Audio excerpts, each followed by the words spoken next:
পল্লী বিদ্যুতের বিরুদ্ধে একসময় ফুঁসে উঠেছিল কানসারবাসী। সে সময় আন্দোলনে মারা যান ৩১ জন। ২০২৪ সালে পল্লী বিদ্যুতায়ন বোর্ডের কর্তাদের অনিয়ম দুর্নীতির প্রতিবাদে আন্দোলন করে খোদ পল্লী বিদ্যুৎ সমিতিতে কর্মরতরা। দাস প্রথার যে বিষয়টা ছিল ওইরকম দাসের মতো আছে, আমাদের কথা বলার কোনো জায়গা নেই, আমাদের মাঠ পর্যায়ের যে অভিজ্ঞতা সেটা গ্রাহকদের জন্য কাজে লাগানোর সুযোগ নেই। আমাদের সার্ভিস কোড এবং তাদের সার্ভিস কোডটা ডিফারেন্ট, তাদের সার্ভিস কোডটা গেজেটেড, আমাদেরটা নন গেজেটেড, আমাদেরটা তাদের মন গড়া, তারা যা ইচ্ছা তাই লিখে সার্ভিস কোড করতেছে। আন্দোলনের সময় তারা বলেন, কেনাকাটা, নিয়োগ সবকিছুর নিয়ন্ত্রক বোর্ড হলেও ভোগান্তি হয় সমিতির। ৮ আগস্ট ২০২৪ সালে সমিতির ২০,০০০ কর্মকর্তা কর্মচারী আরইবির অভিমুখে লং মার্চ করে। পরবর্তীতে ৩০ সেপ্টেম্বর ২০২৪ সালে তারা সারা দেশে আরইবির কেনাকাটার দুর্নীতির বিরুদ্ধে মানববন্ধন করে। আন্দোলনের এক পর্যায়ে কর্মবিরতিও পালন করে সমিতিতে কর্মরতরা। এতে বিদ্যুৎ সরবরাহে ব্যাঘাত ঘটে। চাকরি হারান সমিতির ২৪ জন কর্মকর্তা। শিকার হন হামলা, মামলা, গ্রেপ্তারেরও। যে মানুষটাকে আপনি সকাল ৮টায় গ্রেপ্তার করলেন, সেই মানুষটা দুপুর ৩টার সময় বিদ্যুৎ কিভাবে বন্ধ করলো? আপনি আমাকে এই প্রশ্নের জবাব দেন। যে মানুষটাকে আপনি ১৬ অক্টোবর চাকরিচ্যুত করলেন, ১৬ অক্টোবর দিবাগত রাতে মামলা দিলেন, সকালবেলা গ্রেপ্তার করলেন এবং গ্রেপ্তার করে দেশবাসীকে জানাইলেন যে ব্ল্যাক আউট করছে, এই জন্য তাকে গ্রেপ্তার করছি, তাহলে আপনি কি গায়েবী জানেন যে আমি ১৭ তারিখ ব্ল্যাক আউট করবো? এটার পিছনে আমরা এখানে লিখিতভাবে স্পষ্টভাবে আপনাদের মাধ্যমে বলতেছি, এটার পিছনে বাংলাদেশ পল্লী বিদ্যুতায়ন বোর্ড দায়ী এবং তারাই দেশকে অস্থিতিশীল করার জন্য আমাদের আগের দিন চাকরিচ্যুত করেছে, রাষ্ট্রদ্রোহ মামলা করেছে, গ্রেপ্তার। ২০০০ টাকা বললে আসে ৫০০ টাকা, ৫০০ বললে তো ১৭০-এর উপরে কখনোই আসে না। কলন মূল্য থেকে বেশি ২৯% মূল্য দিয়ে এই ১৪৮ কোটি টাকার যে পুরা মূল্যটা সেটাকে ওই একটা প্রতিষ্ঠানকে দেওয়া হলো, যেটা কোনোভাবে একটা প্রতিষ্ঠানকে এইভাবে দেওয়ার এখতিয়ার চেয়ারম্যান বা মেম্বার কারোর এখতিয়ার থাকে না।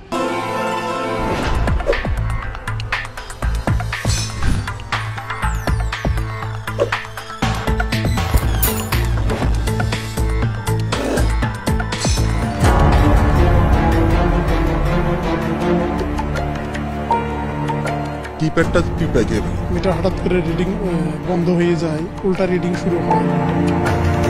এই বিলটি দেখার পর আমি হতভম্ব হয়ে পড়ি। আপনি অপরাধ করবেন, আমি না, অপরাধের বিষয় না, তথ্য অধিকার আইনে কিন্তু জানা লাগবে। সমিতি আরবি দুর্নীতি সরকার আছে, এটা থাকে আমার দাপ্তরিক। দেশে বিদ্যুৎ খাতে সবচেয়ে বেশি গ্রাহক সংখ্যা পল্লী বিদ্যুতের। সেখানে দুর্নীতি আর অনিয়মেরও আখড়া। কিন্তু কেন তা জানতেই ২১শে টেলিভিশনের অনুসন্ধানী অনুষ্ঠান ২১এর চোখ নিয়ে যথারীতি হাজির হয়েছি আমি আলী আহমেদ।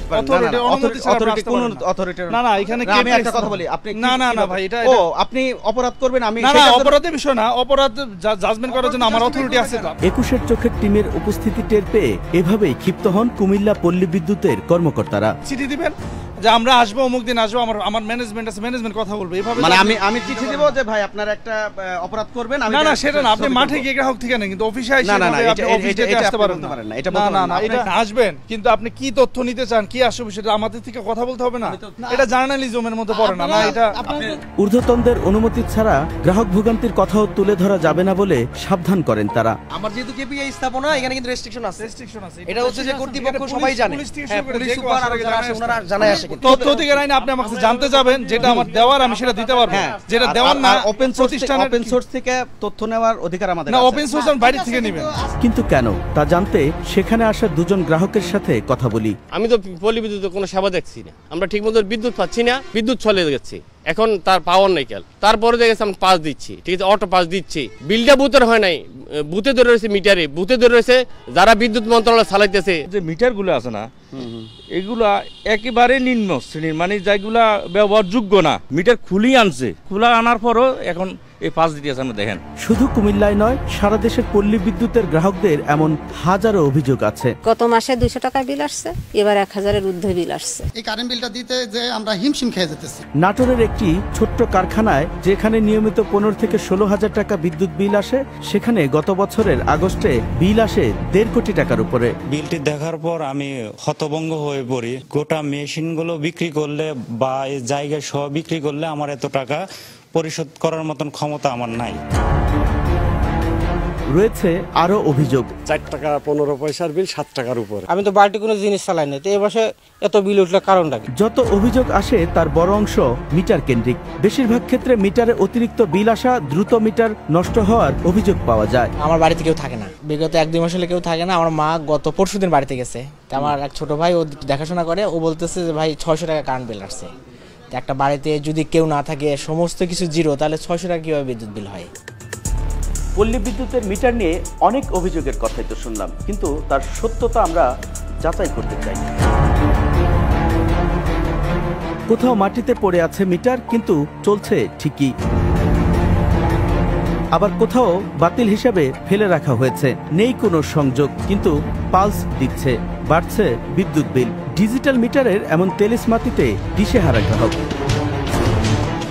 পল্লী বিদ্যুৎ সমিতিতে কর্মরতরা পড়েন রোষানলে। তাদের দাবি, যেসব অভিযোগে গ্রাহকদের রোষানলে পড়তে হয় তার নিয়ন্ত্রণ তাদের হাতে নেই। মাঠে মাইর খাই আমরা এবং সব জায়গায় অবহেলিত হই আমরা। তাদেরকে যখন আমরা মাঠের অবস্থাগুলো বলি, তারা বলে ঠিক আছে দেখব, কারণ তারা কিন্তু গ্রাহকের সাথে সরাসরি সংশ্লিষ্ট না, সরাসরি সংশ্লিষ্ট আমরা। ডিজিটাল জালিয়াতির যে মহোৎসব 15 বছর ধরে দেশে চলেছে, সেখানে বাদ পড়েনি ডিজিটাল মিটারও। কি পরিমাণ মিটার নষ্ট হচ্ছে তার বাস্তব চিত্র দেখতে আমরা যাই দেশের 10টি পল্লী বিদ্যুৎ সমিতিতে। প্রথমেই দেখতে চাই কুমিল্লার চিত্র, যেখানে আমাদের বাধা দিয়েছিলেন কর্মকর্তারা। আপনি অপরাধ করবেন, আমি অপরাধের বিষয় না, অপরাধ জাজমেন্ট করার জন্য আমার অথরিটি আছে। স্টোরে গিয়ে রীতিমতো ভিমরি খাওয়ার অবস্থা। নষ্ট মিটারের পাহাড় জমেছে সেখানে। মিটারগুলো বিরাট স্তূপাকারে পড়ে আছে। এসব মিটার একসময় গ্রাহকের যন্ত্রণার কারণ ছিল। যে বস্তা বা বিভিন্ন কার্টুন দেখা যাচ্ছে, এর ভেতরে কিন্তু মিটার রয়েছে এবং এই মিটারগুলো নষ্ট রয়েছে। এবং এখানে যে পাহাড়ের মতো স্তূপের যে মিটারের সংখ্যা, সেটি 50,000-এর মতো। এই পুরো পল্লী বিদ্যুৎ 2-এ গ্রাহকের সংখ্যা রয়েছে 4,70,000। নষ্ট হওয়ার বিভিন্ন ধরনের কারণ রয়েছে এবং তার বড় কারণ হচ্ছে এই মিটার কেনাকাটা অনিয়ম, এবং অনিয়ম করে সেখানে নিম্নমানের মিটার কেনা হয়েছে এবং কম দামের মিটার বেশি টাকা দিয়ে কেনা হয়েছে। কি বলছেন স্টোর কিপার? আমাদের এখানে যে নষ্টগুলো আছে, এটা 3 বছরের। স্লো মুভিং বলতে আমাদের যে সমস্ত, এখন তো লাইনে কাজ পরিমাণটা কমে গেছে।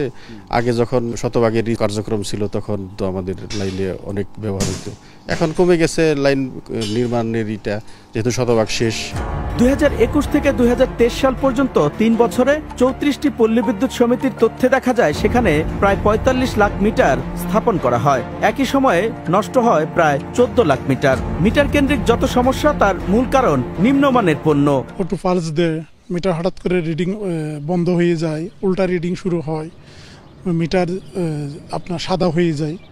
এগুলা প্রতিটা অফিস থেকে কম করে আপনার 300 থেকে 400 মিটার আমাদের ফিল্ড থেকে ফেরত আসে। মিটারের লাইফ হলো 10 বছর, তার মানে আমাদের 3.5 কোটি গ্রাহক আছে, 35 লাখ পর্যন্ত মিটার নষ্ট পর্যন্ত যদি হইতো, এটাকে অ্যাকসেপ্টেবল। নিম্নমানের মিটার কেনার কারণে ভোগান্তি পোহান গ্রাহকরা। 2 থেকে 3 মাসের মধ্যেই নষ্ট হয়ে যাচ্ছে অনেক মিটার। অটোপালসের কারণে বিদ্যুৎ ব্যবহার কম করেও দিতে হচ্ছে বেশি বিল। এসব ডিজিটাল মিটার প্রতিটি 1200 টাকার বেশি দিয়ে কিনে পল্লী বিদ্যুৎ, কিন্তু বাজারে নিম্নমানের এসব মিটার বিক্রি হয় 5 থেকে 600 টাকায়। এই মিটারটা যখনই আমরা ইনস্টল করি গ্রাহক পর্যায়ে, তখন আলটিমেটলি 1 মাস, 10 দিন, 2 দিন, 5 দিনের ভিতরে মিটারটা বিভিন্ন কারণে ড্যামেজ হয়। ডিজিটাল মিটারের মতোই ডিজিটাল স্মার্ট মিটারও ভোগান্তিতে পড়ছেন গ্রাহকরা। তাদের অভিযোগ, বাড়তি আর অগ্রিম টাকা দিয়ে বাড়তি ঝামেলায় পোহাতে হচ্ছে তাদের। হয়রানির মধ্যে আমরা খুব বিপদে আছি। 2000 টাকা বললে আসে 500 টাকা, 500 বললে তো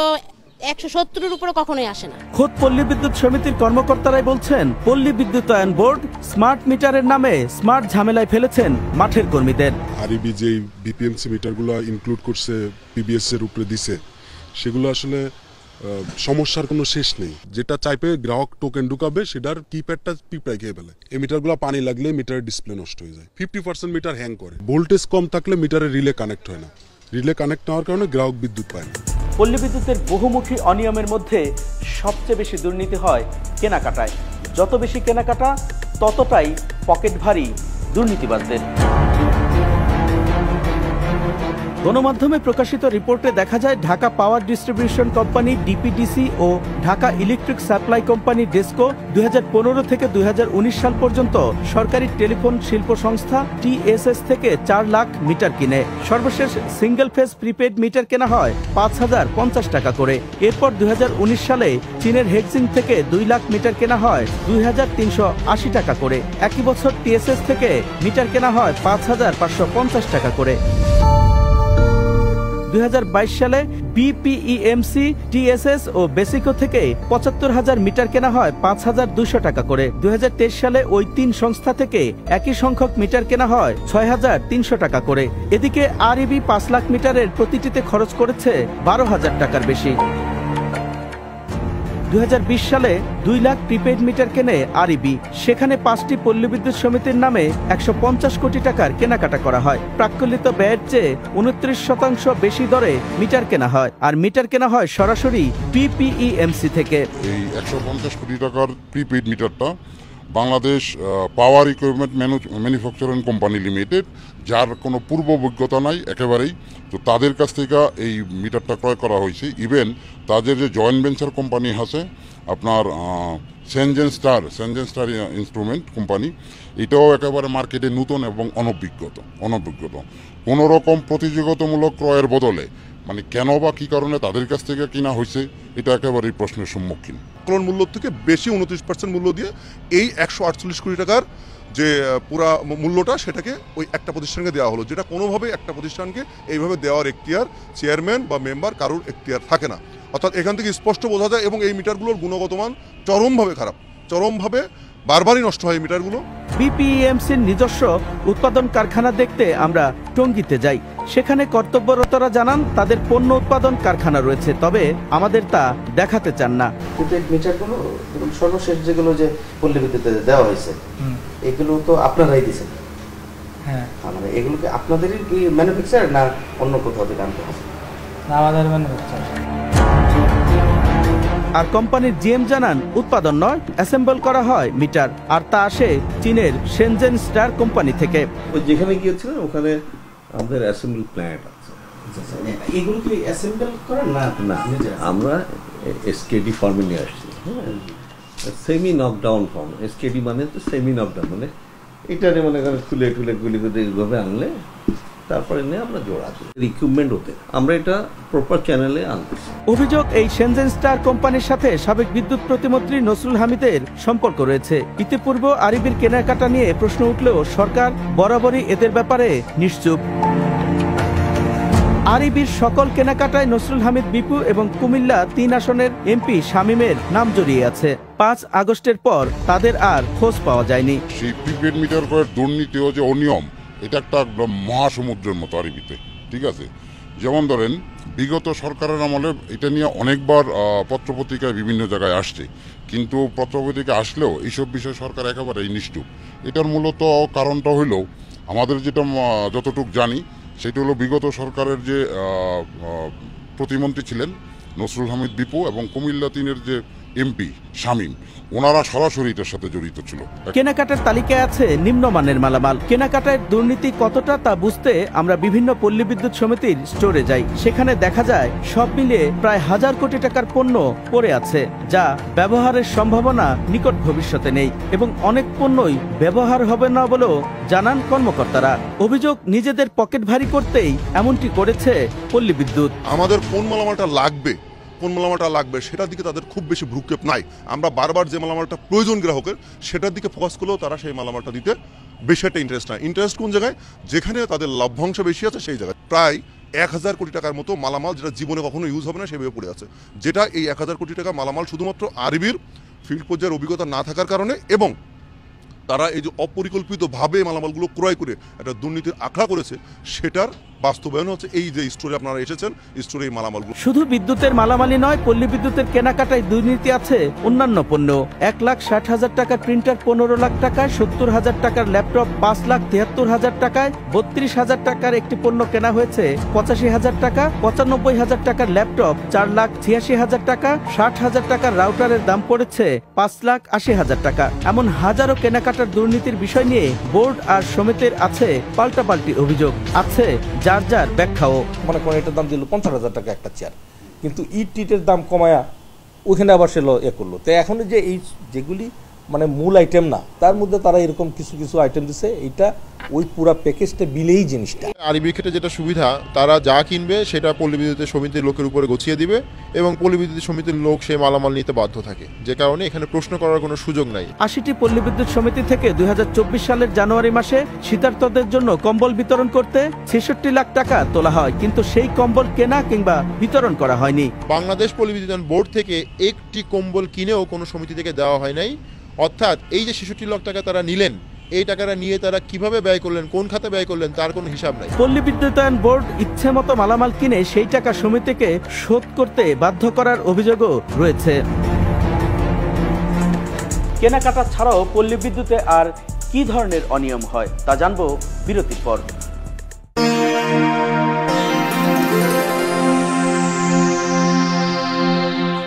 স্বাগত 21-এর চোখে। কেনাকাটা ছাড়াও আরও অনিয়ম ও দুর্নীতি রয়েছে পল্লী বিদ্যুতে। সেক্ষেত্রে অনিয়মে মিলেমিশে একাকার পল্লী বিদ্যুতায়ন বোর্ড আর পল্লী বিদ্যুৎ সমিতি, যেন দুজন দুজনার। নীতিমালা অনুযায়ী লাইন নির্মাণের ক্ষেত্রে বিদ্যুৎ অফিসে টাকা জমা দেয় গ্রাহক, আর টাকার বিনিময়ে লাইন নির্মাণ করে দেয় পল্লী বিদ্যুৎ। বিধান থাকলেও তার ব্যত্যয় ঘটে বিভিন্ন স্থানে। এই টেন্ডার করতে অনেক প্রক্রিয়া লাগে, প্রায় 6-7 মাস লাগে। নরসিংদীর মাধবদীতে একটি কারখানায় বিশেষ সুবিধা দিয়ে 2 কিলোমিটার লাইন নির্মাণ করে দেন বোর্ডের সাবেক সদস্য অঞ্জন কান্তি দাস। তার বাড়িও মাধবদীতে। আমরা যাই তার বাড়িতে।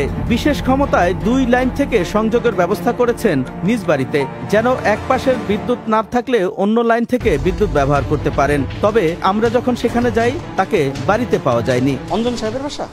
উনি কি আছেন? না, চাকরিতে থাকা অবস্থায় তিনি গড়ে তোলেন বিদ্যুতের ট্রান্সফরমার সাপ্লাইয়ের প্রতিষ্ঠান। তিনি 2022 সালে অবসর নিলেও 2017 সালে গড়ে তোলেন এই প্রতিষ্ঠানটি। উনি রিটায়ারমেন্ট এসেছেন 2022 সালে। 17 সাল থেকে সে একটি ফ্যাক্টরি চালায়। তার ট্রান্সফরমার কেনার জন্য লোকজনকে বাধ্য করতো, তার ট্রান্সফরমার না কিনলে সেখানে সংযোগ হইতো না। অন রেকর্ড হইলো আমি 20 থেকে আসছি, কারণ আমি চাকরি থাকা অবস্থায় এখানে তো থাকতে পারবো। মাধবদী পল্লী বিদ্যুৎ সমিতিতে অঞ্জন কান্তি দাসের অনিয়ম নিয়ে কথা বলতে চাইলেও কেউ ক্যামেরার সামনে কথা বলতে রাজি হননি। আমাদের এখানে সাম্প্রতিককালে তো অনেক বদলি হয়েছে, অনেকে নতুন এসছে, আর এই সময় আমিও ছিলাম না। তাই এখন আমরা একটু দেখি কাগজপত্র কার কাছে কি আছে। ঢাকা পল্লী বিদ্যুৎ সমিতি 1 এর আওতাধীন আশুলিয়ায় অবস্থিত একটি হাউজিং এর ক্ষেত্রেও নিজস্ব ব্যবস্থাপনায় লাইন নির্মাণের অনুমতি দেওয়া হয়। আর অভিযোগ রয়েছে সাভারে ডিওএসএস এর লাইন নির্মাণ করা হয়েছে পল্লী বিদ্যুতের নিজস্ব অর্থায়নে। অভিযোগ আছে পল্লী বিদ্যুতায়ন বোর্ডের সাবেক চেয়ারম্যান অবসরপ্রাপ্ত মেজর জেনারেল মঈনুদ্দিন এই সুবিধা দিয়েছেন, যার সাথে জড়িত সমিতির কর্তারাও। আপনি সাভারে যে ডিওএইচএস যে হাউজিংটা আছে, সেই হাউজিং এর ফাইল যদি যান ঢাকা পল্লী সমিতি থেকে দেখবেন, এই হাউজিংয়ের লাইন নির্মাণ করে দিয়েছে পল্লী বিদ্যুৎ সমিতি সরকারি টাকা ব্যয় করে। ঢাকা পল্লী বিদ্যুৎ সমিতি 1 তাদের সরকারি টাকা ব্যয় করে এখানে হাউজিংটার লাইনটা নির্মাণ করে দিয়েছে। চেয়ারম্যান মহোদয় ছিল মঈনুদ্দিন আহমেদ, তিনি এই জিনিসটা অনুমোদন দিয়েছে এবং খবর নিয়ে দেখবেন যে ওখানে তার একটি প্লটও আছে। এটা কোনোভাবেই তার এখতিয়ারের মধ্যে পড়ে না, সে সম্পূর্ণভাবে তার ক্ষমতার অপব্যবহার করে এই অনুমোদনটি দিয়েছেন এবং পল্লী বিদ্যুৎ সমিতি দিয়ে এই কাজটি করিয়েছেন। আমরা বিষয়টি জানতে পল্লী বিদ্যুৎ সমিতির অফিসে গেলে সেখানকার প্রধান ক্যামেরায় কথা বলতে রাজি হন না। আপনি একটু অনটন করেন, অনুমতি ছাড়া করবেন না, তথ্য অধিকার আইনে কিন্তু ঝামেলা করবেন। তবে স্বীকার করেন উভয় পক্ষের লাভের জন্যই হয়েছে এমন বিশেষ ব্যবস্থা। আপনার বাড়ি পর্যন্ত আমরা 1 খুঁটি লাইন ফ্রি দিই, কিন্তু আপনার বাড়িটা 3 খুঁটি দূরে। ধরেন ওই বাকি 2 কোটির টাকা আপনাকে আমরা লিখবো, ডিমান্ড নোট দিব, দিয়ে বলবো টাকা জমা দেন, তার প্রেক্ষাপটে আমরা লাইন তৈরি করি। এইটা ধরেন তখনকার যারা কর্তৃপক্ষ ছিলেন, এখানে না আরো উপরের, তারা হয়তো যেহেতু আর্মিদের প্রতিষ্ঠান, প্রায় 10-15 কোটি টাকার জমি দিয়ে সাবস্টেশনে টাকা দিছে। আমরা করছি না সাবস্টেশন, এটার জন্যই করছি। তো এরকম হেরা হয়তো কিছু কাজ সুবিধা দিছে, আমরাও কিছু সুবিধা হয়তো দিছি আইনের ভিতর থেকে। হ্যাঁ, চেয়ারম্যান স্যারেরও প্লট আছে। তবে সংবাদ প্রকাশ না করতে 21 টেলিভিশনের টিমের জন্য বিশেষ ব্যবস্থার নির্দেশ দেন তিনি, আর তার আদেশ পালনে টাকার অফার করেন এক কর্মকর্তা। এটা থেকে আমার দাপ্তরিক, আপনার সাথে পার্সোনাল সম্পর্ক প্লিজ এটা ওটা কিছু মনে করেন না। মিটার কেনাকাটার পাশাপাশি মিটার ভাড়া নিয়ে আছে নানা অভিযোগ। ডেসকো, ডিপিডিসি সহ বিভিন্ন প্রতিষ্ঠানে গ্রাহক নিজেরা মিটার কিনেন, এতে প্রতি মাসে ভাড়া দিতে হয় না, কিন্তু পল্লী বিদ্যুতে বছরের পর বছর মিটার ভাড়া গুনেন গ্রাহকরা। ডিমান্ড চার্জ বাড়াইছে, ধরেন আপনার যে মিটারের লেয়া আছে 40 মাস পর মিটার ভাড়া নিব না, কিন্তু এরা তো 40 বছরে এগুলো কামাচ্ছে না, মিটার ভাড়া নিয়েই যাচ্ছে 40 মাস। পল্লী বিদ্যুতের মধ্যেই ব্যতিক্রম রয়েছে চাঁপাইনবাবগঞ্জের কানসাটে। পল্লী বিদ্যুতের গ্রাহক হলেও সেখানে মিটার ভাড়া নেই। তার প্রেক্ষাপট তৈরি হয়েছিল গ্রাহকদের আন্দোলনের কারণে। সময় হলো আরও একটি বিরতির, ফিরব একটু পরে, সঙ্গেই থাকুন।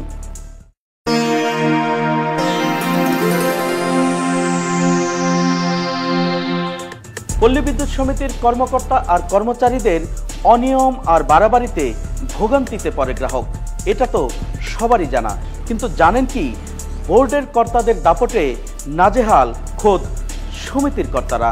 গ্রুপিং শুরু করছে, ওই রে ডাকেন, আমাদের হাত কতটুকু এটা বুঝাবো ওকে। আপনার এত আমি ফর্মাল কথা শুনতে যাচ্ছি না, আপনাকে যেটা বলছি এটা করবেন কিনা এটা বলেন। কোন ভাবে তুই হতে ওলাকা বলবো তুই বলে। বোর্ডের অ্যাসিস্ট্যান্ট ইঞ্জিনিয়ার আর সমিতি ডিজিএম এর কথোপকথন। এই বেলাল শহরের বাচ্চা, আমি অ্যাসিস্ট্যান্ট ইঞ্জিনিয়ার মাসুদ রানা, তোর মধ্যে তোর গোয়ার মধ্যে একবারে ইয়া দিয়া দিমু, তুই ওলাকা থাকিস টিভিএসে। কে ভাই আপনি কে বলছিলেন? আমি ইঞ্জিনিয়ার, আমি অ্যাসিস্ট্যান্ট ইঞ্জিনিয়ার। অ্যাসিস্ট্যান্ট ইঞ্জিনিয়ার কি তুই তোর কোন ভাবে তুই হতে ওলাকা বলবো তুই বলে। তোর গোয়ার মধ্যে মনে কর যে ইয়া বাই করবো তোর গোয়ার মধ্যে। আচ্ছা সমস্যা আসেন, আপনার কথা রেকর্ড করা আছে। হ্যাঁ হ্যাঁ তুই রেকর্ডকে তুই বলকা এটা গিয়া কর। আচ্ছা আসেন, কার ঘরের মধ্যে কে ঢুকে দেয় দেখবনি। বোর্ডের সহকারী পরিচালক আর সমিতির ডিজিএম এর একটি ফোন আলাপ। আপনাকে যেটা বলছি এটা করবেন কিনা এটা বলেন আমাকে। আমি এত লিখিত আপনার ওই মিটার রিডা কামাইছে, ও কি সন্ত্রাসী হয়েছে নাকি? ওকে সেভ করতে পারবেন পরে বলেন এটা। আপনার এত আমি ফর্মাল কথা শুনতে যাচ্ছি না। আপনি কি আমাকে হুমকি দিচ্ছেন? হুমকি কেন দিব আমাকে? আমি গ্রাহক স্টাইল তো এরকমই বলতেছেন। একজন ডিজিএম কে আপনি এটা বলতেছেন, আমি বলতেছি ফর্মালিটিকে ফর্মাল রক্ষা করতে। এই শুনেন আমি ডিজিএম এই আবার কি? এই চুপ করেন আমি ডিজিএম। আমরা পরিবার হয়, আমি আপনার র্যাঙ্কে উপরে, আমি আপনাকে সাহায্য করতে পারি। আপনি বাড়ি কই? এত গরম দেখাচ্ছেন কেন? আপনি গরম আমাকে দেখাইলেন।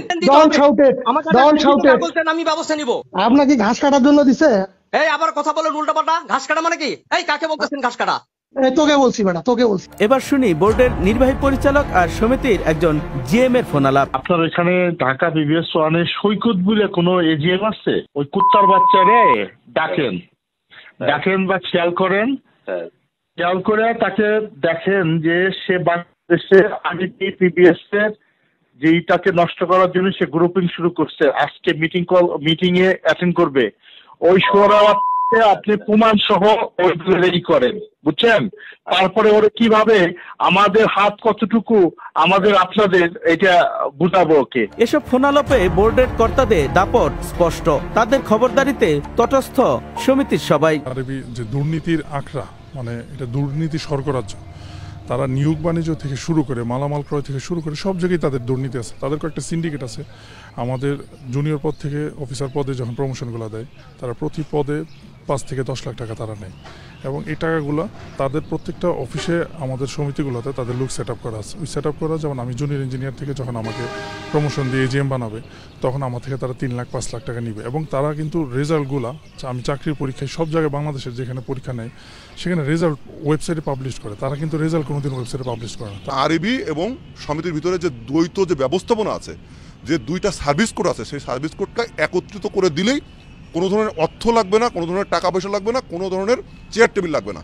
এইটা করে দিলেই কিন্তু এই সংস্কারটা হয়ে যায়। পল্লী বিদ্যুতের বিরুদ্ধে একসময় ফুঁসে উঠেছিল কানসারবাসী। সে সময় আন্দোলনে মারা যান 31 জন।